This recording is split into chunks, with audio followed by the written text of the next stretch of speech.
love-hate relationship. Even as I clicked the opt-out button, I had this moment of panic, thinking, geez, now I wonder how my internet's gonna work differently now, right? Is it gonna be better or worse? And right away I noticed that pages load a lot faster because they're not being loaded up with all that extra bits of data from the advertising. So that was fascinating, but I'm not sure yet what the consequences of that action are gonna be. So the jury's still out. I'm not sure if that was the right thing to do or not.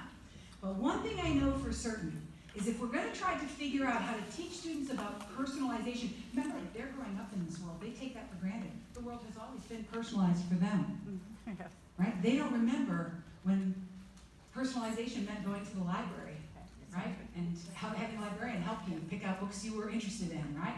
So personalization is a reality our students grow up with. And one great way to explore it is to use the tried and true practice of comparison contrast. I'm going to take that instructional methodology with me to the grave. It turns out that it's a very powerful tool for a lot of things. So here's what I've done with my students. I've asked them to compare and contrast. Select two artifacts to examine the ways in which certain things or ideas are similar or different to one another. And in the process of doing that, you make connections between texts or ideas, you engage in some critical thinking, and you gain a deeper understanding of the relationships between ideas. The topic was my favorite app. And for one kid, it was Topple Towers with Angry Birds VR. And for another kid, it was Super Slime Ball Ben 10. And as they talked about their favorite apps, they discovered some things that both games had in common. Music that keeps you focused, levels that make you feel important as you improve, and no ending. These games just go forever. But they also noticed some uniquenesses of these games, and they learned that by talking to each other about what made the game special to them. Now, I decided to ask my undergraduate students to do an experiment for homework. They went home, they logged into their Google account, and on the same day, they used keyword search for the words Germany, USA, and Finland. Then they took a screenshot of the results. So Matthew Pearl shared with us his screenshot. Anna Hawkins shared her screenshot. So I have 20 students, 60 screenshots. Each kid on the same day, using Google, searched Google using the same keywords, and then they had a close analysis comparison contrast task. What patterns did they discover? And one student said, I noticed that when I search for Germany, I get Al Jazeera. But nobody else in the class get Al Jazeera. And so that set him wondering, why did he get Al Jazeera? And what does he like about Al Jazeera? And yes, why he thinks it's a great source for information about Germany.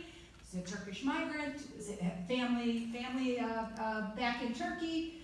So students were able to discover patterns in the results that were generated from their own user behavior. With my Mind Over Media curriculum, comparison contrast is a great way to address the personalization of persuasion. Like, check this out. The ironic use of imagery here helped me. I was separated from my parents at the border. What a creepy, awful, manipulative form of propaganda. To this one, the veteran hugging his child. I leave my family to protect yours. Can you give me amen and a share? Right? These are both powerful forms of propaganda doing very different things around the theme of families. Right? And disturbing in different ways. And look at the number of interactions 95,000 interactions for the Help Me, and 53 interactions for the I Leave My Family. It's for this reason that I've been kind of asking the platform companies to give us a little bit of help.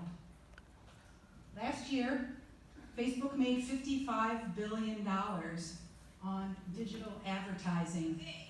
Facebook and Google control 85% of the global digital advertising business. They're a duopoly. What level of investment will they make to help 3 million American teachers address election propaganda in 2020? Amen. Because election propaganda is going to be highly personalized. The stuff that you see will not be what your students see or their parents.